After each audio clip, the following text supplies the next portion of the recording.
हैं कि चार धाम यात्रा हरिद्वार से हरिद्वार कितना खर्चा आता है एक आदमी का पर पर्सन। जब आप पर पर्सन का खर्चा निकालते हैं तो कई चीज़ों को आपको सोचना पड़ता है। सबसे पहले आपका ग्रुप साइज क्या है। ग्रुप साइज जितना बड़ा रहता है प्रति व्यक्ति खर्चा उतना कम आता है।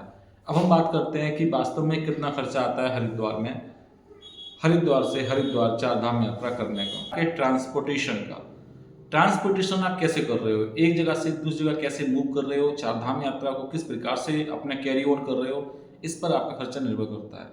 सबसे सस्ता जो आसान उपाय यही होता है कि डेली बसें, डेली सर्विस चलती हैं, आप उनको अवेल कर सकते हो अगर आपका बजट कम है तो। उसकी शुरुआत 5,000 रुपये से होती है, जिसमें केवल आपको ट्रांसपोर्टेशन के लिए एक सीट मिल जाती है। बस में, टेम्पो में या और गाड़ियाँ भर के जाती हैं, तो तकरीबन आप मान के चलिए 5,000 रुपये ट्रांसपोर्टेशन खर्चा आता है।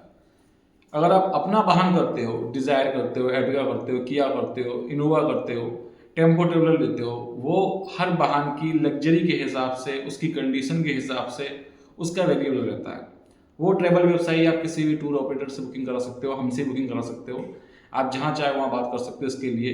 तो ट्रांसपोर्टेशन का आपका खर्चा आता है, एक मिनिमम मान के चलते हैं कि 5,000 रुपये आपका ट्रांसपोर्टेशन खर्चा आ गया। दूसरा आपका खर्चा आता है एकोमोडेशन का और फूडिंग का। मैं एक हिसाब इसको एकोमोडेशन बोल देता हूँ।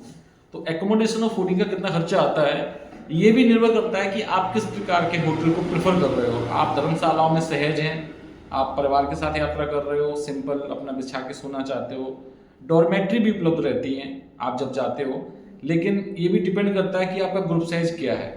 आप सपोज एक ऐसे मानिए एक आदमी एक अपना प्राइवेट रूम लेता है तो उसको भी रूम का उतना ही भाड़ा देना पड़ेगा।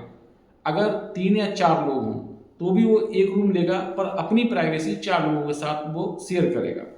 तो उसमें जो है थोड़ा सा पैसा ज़्यादा लगेगा, लेकिन प्रति व्यक्ति खर्चा जो है वो 4 लोगों में बट जाएगा, तो खर्चा कम हो जाएगा।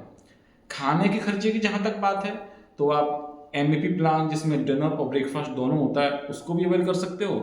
अगर आप चाहो तो खाना अपना खरीद के भी खा सकते हो, और अगर बहुत ही बजट कम है तो खाना आप अपने घर से ही बनवा के ला सकते हो, कोई दिक्कत वाली बात नहीं है। लेकिन जैसा आप गुड़ डालते हो वैसा ही मीठा होता है। तीसरा खर्चा आता है आपका पूजा का। जी हाँ, ये भी एक खर्चा होता है।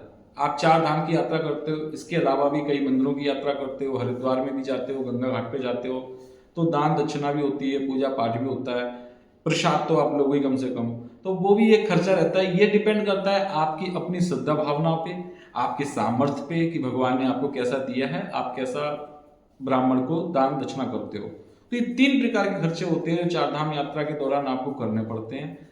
इन्हीं खर्चों को अगर आप सही तरीके से मेंटेन करते हो तो अपनी आप चार धाम यात्रा की प्लानिंग अगर कर रहे हैं 2026 में, तो इन सब बिंदुओं पे ध्यान रखें कि मेरा किस किस चीज़ का कितना खर्चा आने वाला है। बाकी मेरा इस गाड़ी जो चार धाम यात्रा के खर्चे की होती है वो लेकर आता रहूँगा। अगर आप कोई पैकेज चाहते हैं तो आप हमसे भी संपर्क कर सकते हैं, एक बार हमें सेवा का मौका दे सकते हैं, और हम आपको अपनी तरफ से एक अच्छा कन्वेंशियल रीजनेबल प्राइस भी देते हैं और स्मूथ सर्विस देने का वादा करते हैं। यहाँ 3 मिनट में खत्म हुए। आपके समय का बहुत बहुत धन्यवाद। अगर अच्छा लगा है मेरा प्रस्तुतिकरण तो प्लीज़ मुझे मोटिवेट करें। अगर मुझे कोई कमी रह गई हो तो कृपया मुझे अवश्य बताएं ताकि मैं अपने आप में सुधार कर सकूं। धन्यवाद। 4 मिनट।